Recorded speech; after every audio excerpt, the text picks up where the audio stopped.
ಮಾತೆತ್ತಿದ್ರೆ ಯಡಿಯೂರಪ್ಪನ ಕರ್ಕೊಂಡು ಹೋಗೋದು ಡೆಲ್ಲಿಗೆ, ಅವ್ರ ಜಾಗ ಉಳಿಸ್ಕೊಳ್ಳೋಕ್ಕೆ ಅವ್ರ ತಂದೆಯವ್ರನ್ನ ಕರ್ಕೊಂಡು ಹೋಗ್ತಾರೆ ಅಂತ ಹೇಳಿದರೆ ಆ ಬಿ ಜೆ ಪಿಯವ್ರ ಸ್ಥಿತಿ ಏನಾಗಿದೆ ಅಂತೇಳಿ ನಿಮಗೆ ಗೊತ್ತಾಗ್ತದೆ.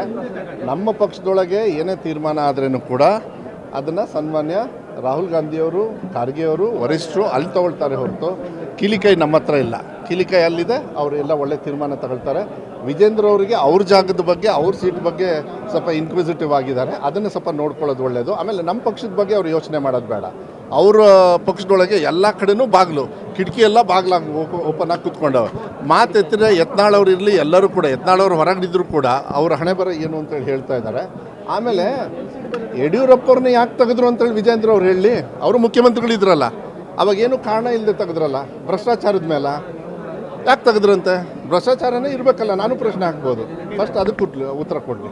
ಮಾತೆತ್ತಿದ್ರೆ ಯಡಿಯೂರಪ್ಪನ ಕರ್ಕೊಂಡು ಹೋಗೋದು ಡೆಲ್ಲಿಗೆ, ಅವ್ರ ಜಾಗ ಉಳಿಸ್ಕೊಳ್ಳೋಕ್ಕೆ ಅವ್ರ ತಂದೆಯವ್ರನ್ನ ಕರ್ಕೊಂಡು ಹೋಗ್ತಾರೆ ಅಂತ ಹೇಳಿದರೆ ಆ ಬಿ ಜೆ ಪಿಯವ್ರ ಸ್ಥಿತಿ ಏನಾಗಿದೆ ಅಂತೇಳಿ ನಿಮಗೆ ಗೊತ್ತಾಗ್ತದೆ.